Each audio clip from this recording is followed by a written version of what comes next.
Hey, what's up? This is Rafael Lovato Jr.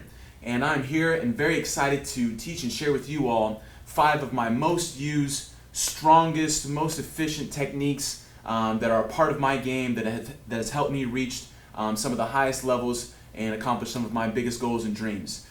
These techniques are going to be kind of broad. We're going to look at a little bit of passing, some submission, some guard stuff, some escape stuff, a little bit of everything. And I'm sharing this with you all because you support the FIVE grappling competition. The FIVE grappling promotion is doing big things. Very excited for this tournament. I've been supporting them, had great experiences with them, competing for them, as well as my students. And you know, I'm sharing these videos with them and to you all because you support them and compete at their events. So I highly recommend competing at the FIVE competitions and supporting their tournaments and what they're doing. So to get things started, the first area of the game that we're going to look at is probably my favorite, one of the ones that I'm most known for, and that's the passing. I'm going to show you guys one of my favorite pressure passing sequences that I use, my best combination to help me put a lot of pressure on the person on bottom and get that guard pass. All right. And here to assist me today, someone I'm sure that probably looks very familiar to you all, especially to the FIVE supporters because he's done very well there in the past. And that's my second black belt, James Popolo. Thanks for being here. Excited to be here. Awesome. So let's get right on into it. Let's do it. So we're going to start off talking about passing the open guard, okay? Talking about my favorite things to do, okay? That would be looking at the side smash position and the cross knee pass, okay? 2 of my strongest passing positions, and I'm going to show you how I like to combine these 2 together, point out some details, and let's look at some cool stuff, all right? So when I'm approaching the open guard, all right, first thing I like to do is control the ankle on one side, okay? I really prefer the ankle over the pants due to the amount of slack that can happen here with the pants. And the more I reach the pants, usually the easier it is for him to grip my own sleeve and start his gripping game, okay? So I'm going to control the ankle here, putting pressure down on his leg, driving his heel towards his butt, all right? On the other side with this leg, I'm going to place my hand inside his knee, opening his leg to the side to allow me to step in very deep with my right leg here, okay? The same side of the hand that I was pushing down his leg with, all right? And you notice, because of the pressure I was putting down on the heel, as I come in, this foot is completely away from my body and in between my legs, neutralized in good position for me to pass, okay? Once I'm here, I'm going to start to sit my hip down and I'm going to look to take control of his collar. My elbow will be outside of my knee, okay? Not inside here. Outside, keeping his leg neutralized and keeping that pressure down going towards that side of his hip, okay? This allows me to really neutralize many of his guard options, okay? I'm keeping his legs and feet off my hips, off my biceps, and in a position where he has a wide array of options, okay? From here, he's much more limited in his game, and it makes it much easier for me to kind of dissect things and pick them apart and put my passing sequences together, all right? So one of the most common things that's going to happen in this situation is him controlling my ankle, all right, or my pants, okay? Something here to try to slow me down, maybe get some De La Riva going and things like that, all right? So to make sure that I'm keeping his De La Riva neutralized, it's very important that my knee is kind of pointed out at a diagonal angle and there's pressure against his thigh, okay? So if we turn to the side here, you'll see how deep my foot goes, so I have this pressure with his knee going forward. The more back my leg is and towards the middle, the more he can use his leg to wrap my leg and really slow me down and give me things to worry about, okay? So, deep step in, control the collar. I recognize that he's holding my leg, all right?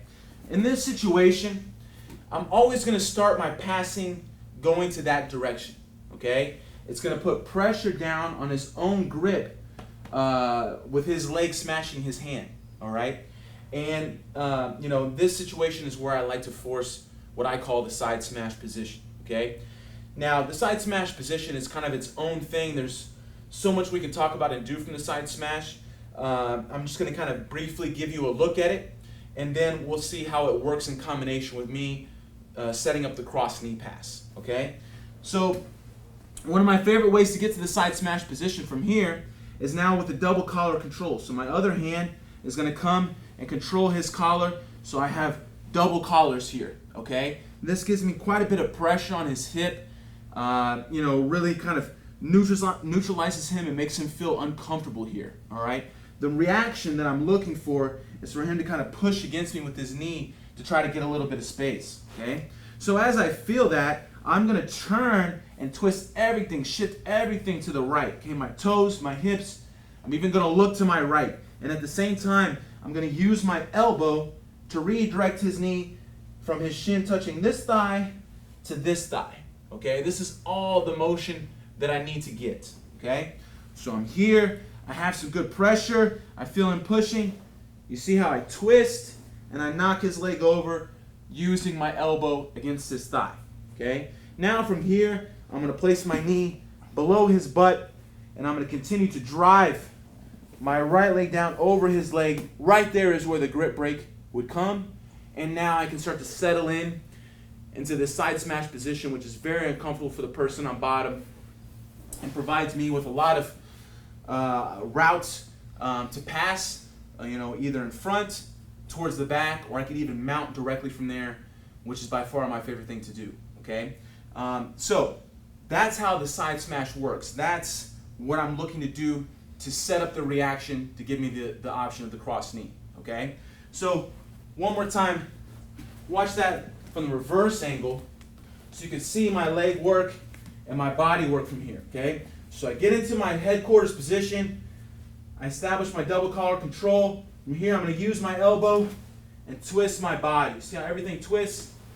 My knee drops under his butt, and then I begin to drive my other leg down and get into my side smash position. Okay? Now, nobody likes the feeling of having their knees pinned together, on one side. Okay? Super uncomfortable. There is no good guard offense he can do from there. So for sure he's going to resist, okay? And that's what I'm counting on, all right? So whenever I'm here and I begin to go into my side smash and I'm starting to drive my chest, my weight is starting to follow up on top of his leg here, I'm betting that he's most likely going to try to turn his hip out and change the angle of his knee so it's not getting smashed to the side, okay?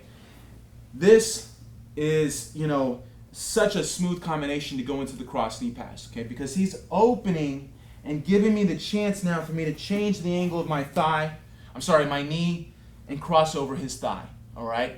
Which is why this works so flawlessly with the side smash, because there's no way he can really resist the side smash without at least giving me an opportunity to go to the cross knee pass, okay?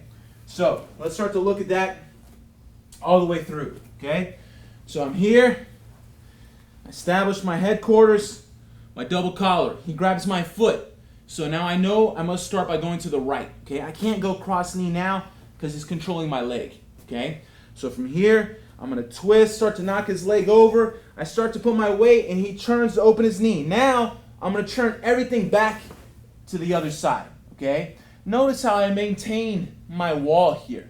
I'm keeping my elbow very tight to my body, and my hip is kind of back on his thigh and leg there, all right? I'm not going to be too tall, giving him space to bring his knee in front of me here and do one of the most common defenses to the cross knee pass, okay? So I'm sitting low, almost leaning into his leg, dropping my hip. My knee is going to start to shift out to the side, and at the same time, I'm going to look for his sleeve now. As my knee shifts and my hip drops, my elbow is going to slide over to the mat, okay, just like this. But I'm going to maintain collar control, okay? The reason why I like to keep the collar is because a lot of times if you let go to search for your underhook, the person can be good at out pummeling you. And now I've kind of completely lost control here, okay? So I maintain control of that collar. So now if he tries to pummel in, it really kind of blocks his entry, his ability to get inside my armpit, all right? And from here, I can just let my elbow slide, my hip drop, slide all the way through with the cross knee pass, drive back into his hip, to flatten him and establish side control. Okay? Let's look at this from the side. Ankle control, open the knee, we're into a nice head quarters. Put some good pressure on him. I start my side smash, he turns. Look how I redirect to the other side, okay? Arms very tight here, no space, okay? I'm really looking to connect my hip to his hip. Now, this point, once my shin is coming over his leg, I'm gonna search for the sleeve control, let my elbow slide towards the mat. You see how my knee is pointing out to the side?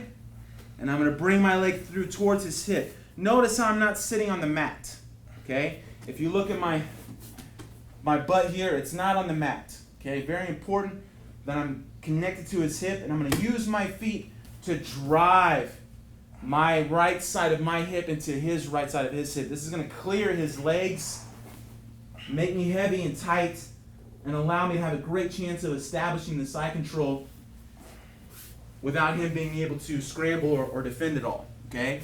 If I slide through and I go to the mat and he does a nice shrimp here, I lose all connection, okay? And now I'm very off balance. So make sure that you don't slide off and you don't keep your knee on the mat too long, okay? I want to connect here. This motion here is very important. My elbow hit, not sitting on the mat, and then drive him flat and establish the side control.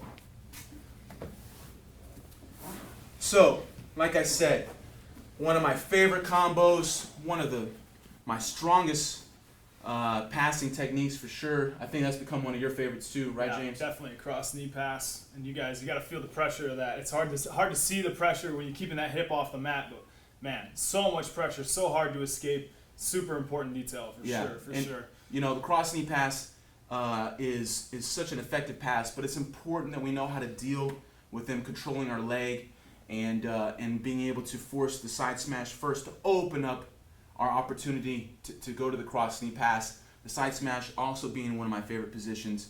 I teach a lot of great things to do from the side smash and my pressure passing system, which some of you may have. If not, I would love for you guys to check out more videos, more information on my pressure passing system. So for all of you guys, if you could go to lovatopass.com, L-O-V-A-T-O, pass.com, you can sign up there to receive more free videos, get a little bit more insight into my pressure passing game, and you know, hopefully learn some more great stuff. But I wanted to share this with you all. It's my favorite combination, side smash to cross knee. It's a staple for my team, and I'm really happy to give you your first and your 5 video series here of my 5 favorite techniques, being my favorite pass.